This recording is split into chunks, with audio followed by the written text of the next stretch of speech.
হয়েছে যে খাইটা দিয়ে বসায় দিচ্ছে আছে না সম্মানিত উপস্থিতি একটু খেয়াল করো হযরত আবু বকর সিদ্দিক রাদিয়াল্লাহু তাআলা আনহু যখন সংবাদ পেলেন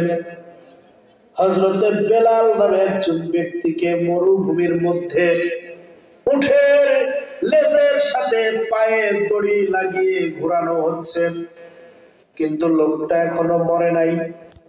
বিভিন্ন বর্ণনা এসেছে কোন বর্ণনা এসেছে 10,000 দিরহাম কোন বর্ণনা এসেছে 40,000 দিরহাম এতগুলি টাকা দিয়ে তিনি একজন ব্যক্তিরে কিনে নিলেন মুমূর্ষু অবস্থায় সে মারা গেছে না বেঁচে আছে এখনো খেয়াল নাই জানাও যাচ্ছে না আবু বকর সিদ্দিক রাদিয়াল্লাহু তাআলা আনহু বললেন ও উমাইর খলফ তোমার চাকর তোমরা তো এই ব্যক্তিকে মেরে ফেলার জন্য এখানে নিয়ে এসেছো কিন্তু তোমার মনিব জানে না অতএব তুমি এই ব্যক্তিটাকে আমাদের কাছে বিক্রি করে দাও বিনিময়ে 10,000 মুদ্রা আমি তোমাদেরকে দেব ওনার এমন কি ছেটা পড়েছিল নাকি উনি জমি পাননি কোনটা 10,000 হোক আর 40,000 হোক 10,000ই ধরলাম এই 10,000 সোনার মুদ্রা বা দিরহাম দিয়ে উনি হযরত বেলালকে কিনে নেবেন উনি কি জমি পাইছিলেন না জমি হতো না 2-4-5 বিঘা জমি কিনলেন না উনি একটা মানুষকে কিনে নিলেন নিয়ে আজাদ করে দিলেন ওনার তো বুদ্ধি কম নাকি তাহলে আমারই বুদ্ধি বেশি কোনটা আমরা বুদ্ধি বেশি বলবো বুদ্ধি বেশি কারণ জমি কিনতেছি তো হ্যাঁ অনেক মানুষ আছে স্টলে 2 টাকা খরচও করে না ওই টাকাটা জমি কিনবে আছে না নাই হ্যাঁ অনেক মানুষ আছে চিন্তা করে ছেলে মেয়ে লেখাপড়া করার কি ঘোড়া টিপ হবে তাদের জমিতে খাট এই লোক আছে না নাই আছে আল্লাহ রাব্বুল আলামিন বলেছেন ওয়াফিকু ফি সাবিলিল্লাহি ওয়ালা তুলকু বিআইদিকুম ইলাত তাহলিক আল্লাহ রাব্বুল আলামিন বলতেছেন বান্দা তোমার প্রথম কাজ হলো মিম্মা রাযাকনাহুম ইউনফিকুন আমি তোমাকে যে রিজিক দিয়েছি এই রিজিকের 5% বা 10%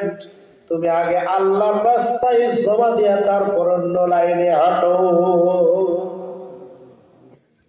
আল্লাহ বুদ্ধি করে ব্রাহ্মণ জেলখানার আসামি বানায় দিয়েছে রোগের নাম হলো ডায়াবেটিস কি মিষ্টি যার নাম খাও গরুর গোশত খাওয়া হবে না খাসির গোশত খাওয়া হবে না এটা খাওয়া হবে না ওইটা খাওয়া হবে না